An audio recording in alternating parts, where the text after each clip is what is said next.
Assalamualaikum warahmatullahi wabarakatuh. Saya Ulul Asmi dari kelas PAII semester 4 dari kelompok 1. Pengembangan kurikulum PAI akan mempresentasikan mengenai makalah yang berjudul Hakikat Kurikulum. Yang pertama yaitu ada pengertian kedudukan, peran, serta fungsi kurikulum terutama dalam PAI. Yang pertama yaitu pengertian dari kurikulum. Secara etimologis, kurikulum itu berasal dari bahasa Latin yang berarti itu suatu jalan yang ditempuh dalam suatu perlombaan. Adapun pengertian menurut para ahli, yaitu menurut Crow, itu kurikulum adalah sebuah rancangan pengajaran atau sejumlah pelajaran yang telah disusun secara sistematik guna untuk menyelesaikan suatu program dalam upaya meraih gelar atau memperoleh ijazah.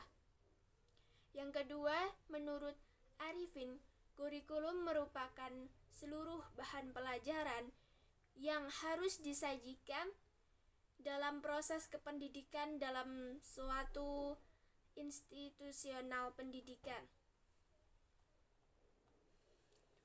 Kurikulum menurut UU Sisdiknas nomor 20 tahun 2003 adalah seperangkat rencana pengaturan mengenai tujuan, isi, dan bahan pelajaran serta yang digunakan sebagai pedoman dalam penyusunan kurikulum tingkat satuan pendidikan dan silabusnya pada setiap susunan pendidikan. Yang kedua yaitu kedudukan kurikulum. Kurikulum mempunyai kedudukan yang sentral dalam seluruh proses pendidikan. Kurikulum mengarahkan segala bentuk aktivitas pendidikan demi tercapainya tujuan pendidikan.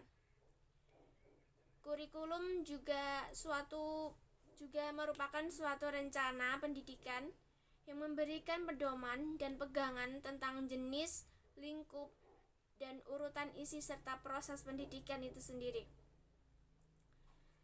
Yang ketiga ada peran kurikulum. Di sini peran kurikulum terutama pada PAI itu terdapat 3 peran, yaitu pertama peran konservatif. Apa sih peran konservatif itu dalam PAI? Ya, dalam peranan konservatif kurikulum PAI sendiri maksudnya bahwa kurikulum PAI berperan mewariskan budaya, maksudnya mewariskan atau memuat nilai-nilai ilahiyah, yaitu kurikulumnya tentang agama Islam atau nilai-nilai insaniyah, yaitu kearifan hidup yang pernah ditemukan manusia untuk dididik pada subjek didik kita.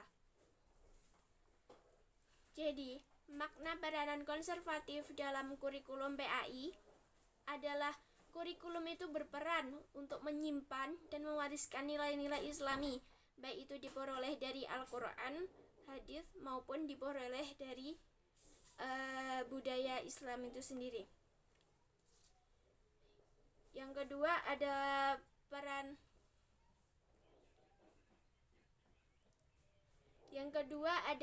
kreatif. Peranan kreatif dalam kurikulum PAI adalah mengembangkan pengalaman belajar yang bersumber dari realitas sosial. Jadi, pada peran kreatif ini mendukung untuk mengembangkan setiap potensi yang terdapat pada masing-masing individu peserta didik. Walaupun untuk mengasah kemampuan kreativitas itu tapi tetap menjaga kontinuitas nilai-nilai Islam. Yang ketiga ada peran kritis dan evaluatif. Sederhananya, peran kritis dan evaluatif ini adalah upaya untuk mengontrol bagaimana nilai-nilai sosial itu mampu di-sharing yang sesuai dengan dinamika Islam yang tidak perlu bisa disisihkan.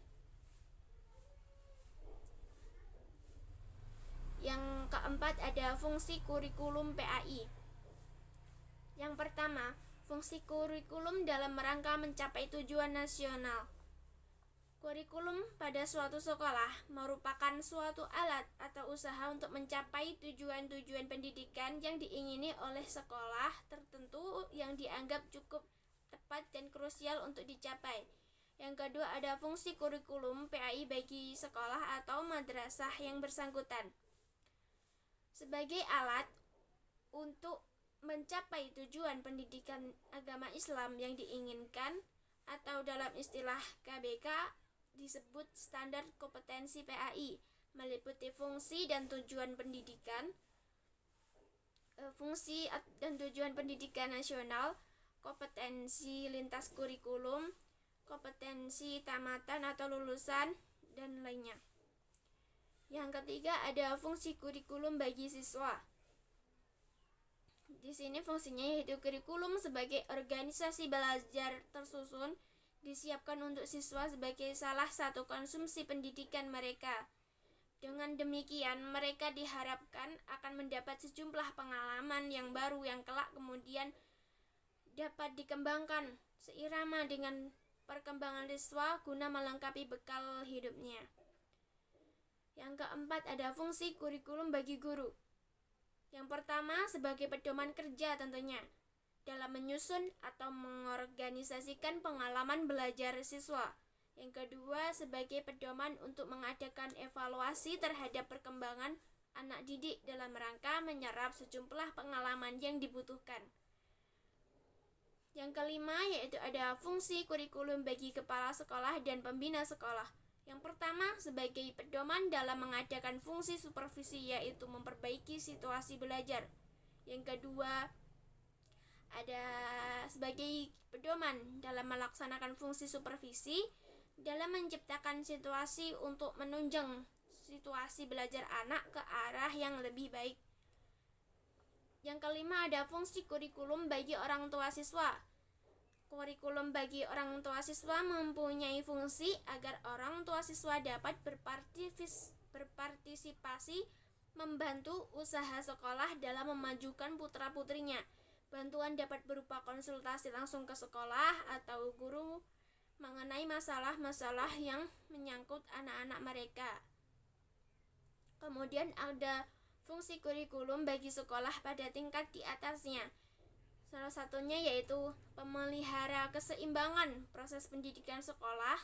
Pada tingkat atasnya dapat mengadakan penyesuaian di dalam pengembangan kurikulumnya, bisa mengurangi atau menambahi sesuai dengan kebutuhan. Selanjutnya ada fungsi kurikulum bagi masyarakat dan pemakai lulusan sekolah, yaitu ikut memberikan bantuan guna memperlancar program pendidikan yang membutuhkan kerjasama dengan pihak orang tua maupun masyarakat. Sekian presentasi dari saya, akan dilanjutkan oleh teman saya yaitu Mas Adil Gomalar untuk membahas komponen-komponen kurikulum. Tentang komponen-komponen kurikulum. Komponen kurikulum terbagi menjadi 4. Yang pertama adalah komponen tujuan, dan yang kedua adalah komponen isi atau materi, ketiga adalah komponen strategi, dan yang terakhir adalah komponen evaluasi. Menuju yang pertama yaitu komponen tujuan, yang berarti komponen tujuan adalah berhubungan dengan arah atau hasil yang akan diharapkan. Dalam skala makro, rumusan tujuan kurikulum erat kaitannya dengan filsafat atau sistem nilai yang dianut masyarakat. Bahkan rumusan tujuan menggambarkan suatu masyarakat yang akan dicita-citakan. Tujuan di sini terbagi menjadi 4. Yang pertama adalah tujuan nasional, tujuan institusional, dan ketiga tujuan kurikuler, dan yang terakhir adalah tujuan instruksional atau tujuan pembelajaran. Dan yang kedua adalah komponen isi atau materi.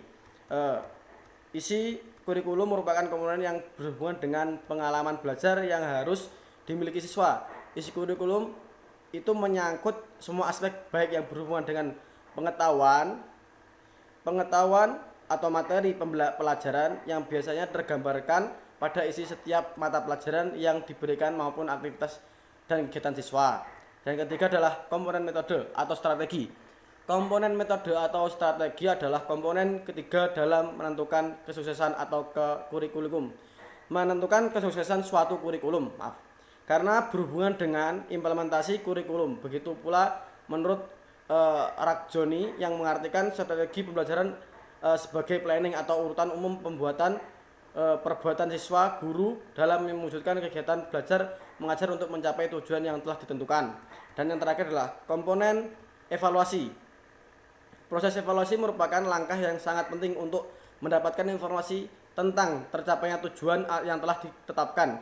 Evaluasi memegang peranan yang cukup penting sebab dengan evaluasi dapat ditentukan apakah kurikulum yang digunakan sudah sesuai dengan tujuan yang ingin dicapai oleh sekolah atau belum.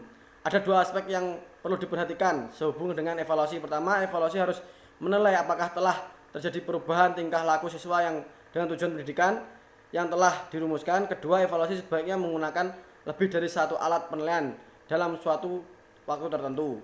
Mungkin itu dari saya. Sekian. Assalamualaikum. Sebelumnya, Assalamualaikum warahmatullahi wabarakatuh. Perkenalkan, nama saya Venga Rizkyandayani. Saya akan melanjutkan penyampaian materi yang telah disampaikan oleh Mbak Ulul dan Mas Adil. Materi selanjutnya adalah kurikulum ideal, kurikulum aktual, dan kurikulum tersembunyi. Pengertian dari kurikulum ideal dan kurikulum aktual. Kurikulum ideal yaitu kurikulum yang berisi sesuatu yang ideal, sesuatu yang dicita-citakan sebagaimana yang tertuang di dalam dokumen kurikulum. Yang kedua adalah kurikulum aktual, yaitu kurikulum yang dilaksanakan dalam proses pengajaran dan pembelajaran. Contoh dari kurikulum ideal dan kurikulum aktual. Kurikulum ideal adalah kurikulum sebagai sesuatu dokumen seperti kurikulum SMU pada tahun 1989 dan kurikulum SD pada tahun 1975 yang berlaku pada tahun itu dan yang lain sebagainya. Sedangkan kurikulum aktual, kurikulum yang merujuk kepada bahan ajar yang telah direncanakan dan dilaksanakan dalam jangka panjang, sedang pengajaran merujuk kepada pelaksanaan kurikulum tersebut serta bertahap dalam belajar mengajar. Yang selanjutnya adalah implementasi dari kurikulum ideal dan kurikulum aktual. Implementasi kurikulum adalah penerapan atau pelaksanaan program kurikulum yang telah dikembangkan dalam tahap sebelumnya, kemudian diuji coba dengan pelaksanaan dan pengelolaan, dengan senantiasa dilakukan penyesuaian terhadap situasi lapangan, karakteristik peserta didik, baik perkembangan intelektual, emosional, serta fisik. Selanjutnya adalah kurikulum tersembunyi atau hidden curriculum. Pengertian dari kurikulum tersembunyi adalah kejadian yang tak diduga yang terjadi pada saat pelaksanaan kurikulum ideal ke dalam kurikulum aktual. Kejadian yang tak terduga ini bisa berasal dari pengaruh guru, kepala sekolah, tenaga administrasi, atau bahkan peserta didik itu sendiri. Misalkan pada pelajaran biologi, siswa diberi referensi buku biologi dan di dalam buku biologi itu ada bahasa Inggrisnya. Dengan begitu siswa secara tidak langsung juga mengasah kemampuan bahasa Inggris selain kemampuan biologi. Nah, fungsi kurikulum tersembunyi adalah sebagai cara dari kontrol sosial. Implementasi kurikulum tersembunyi. Dalam implementasi ini diperlukan kemampuan guru dan pengelola pendidikan dalam pemahaman dan pelaksanaan kurikulum. Karena kurikulum tersembunyi bisa juga diintegrasikan dengan program pengembangan diri peserta didik. Nah, kegiatan pengembangan diri ini secara tidak terprogram dapat dilaksanakan secara rutin, spontan, dan keteladanan. Demikian presentasi dari kelompok kami, ada kurang lebihnya kami mohon maaf. Akhirul kalam, wassalamualaikum warahmatullahi wabarakatuh.